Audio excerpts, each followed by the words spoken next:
than anything he could have imagined as a small boy. Who knew what lay ahead for him?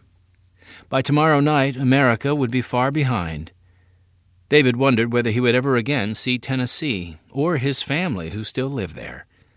What would they think when they discovered he had made it all the way across the world to England? Would his father even care? David's thoughts drifted back to his family and the eastern Tennessee landscape. Chapter 2. Wilderness Life. David Crockett stood on the banks of the Nolichucky River, staring at his 4 older brothers, John, Jim, Bill, and Wilson. "Come back now!" he yelled as they paddled their father's canoe out of reach. Kicking at the clay bank, David was incensed that his brothers had called him a baby and left him at the side of the river. He knew full well that he was not a baby. He was 5 years old and desperately wanted to be included with the older boys, not lumped with his baby sister Betsy. "Come back and get me!" David yelled, but the older boys laughed as they paddled in the shallows. All at once, the laughter stopped as the older boys' expressions turned to horror. Even at his young age, David could see what was wrong. The strong current had caught the canoe, which was careening downstream at an alarming rate. Water sprayed up from the paddles as the boys tried frantically to free themselves from the swirling current. "Help!" 14-year-old John cried from the canoe. "Help, David! Go get help!" David stood rooted to the spot. He knew his brothers were minutes away from the rapids and a high waterfall, but he couldn't move. His feet felt like they were stuck in mud. Someone had to help his brothers now, or they would go over the waterfall and drown. Suddenly, a farmer who had been plowing in a nearby field leaped into action. David watched the man run toward the water and throw off his clothes, first his jacket, then his shirt and shoes, as he ran. The farmer reached the water's edge wearing just his breeches. Transfixed, David stared as the farmer raced into the cold water and swam toward the canoe. The man lunged at the craft and managed to grab onto its stern. He then pulled with all his might.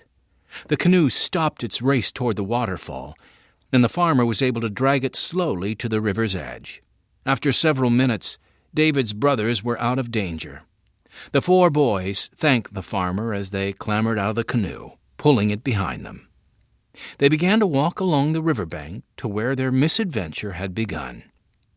When they reached him at the water's edge, David was still nursing his anger at them for leaving him behind. "You deserve to go over the edge for leaving me," he exclaimed. Life was never dull in the eastern Tennessee wilderness. Not long after the canoe incident, David's uncle, Joseph Hawkins, visited the family in their dirt floor cabin in the woods.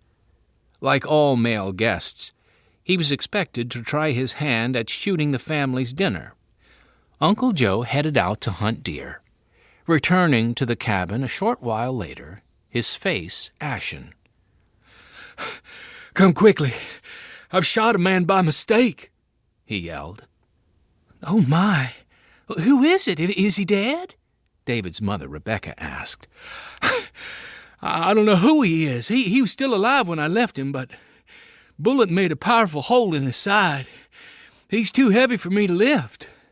"Come on, then," David's father, John Crockett, said. "Let's see what you've done."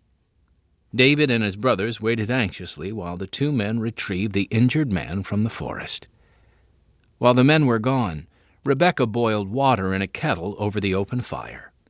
The smoke billowed around the inside of the cabin before winding its way through a hole in the roof. "Boys, sweep off the floor and lay that blanket down," Rebecca told her sons. David helped his brother Bill spread a blanket over the dirt floor. Soon David's father and Uncle Joe came into view, carrying their neighbor Joshua between them. Joshua groaned and clutched at his stomach as they laid him on the blanket. John knelt beside him to take a good look at the wound. "Get me the silk handkerchief," he said.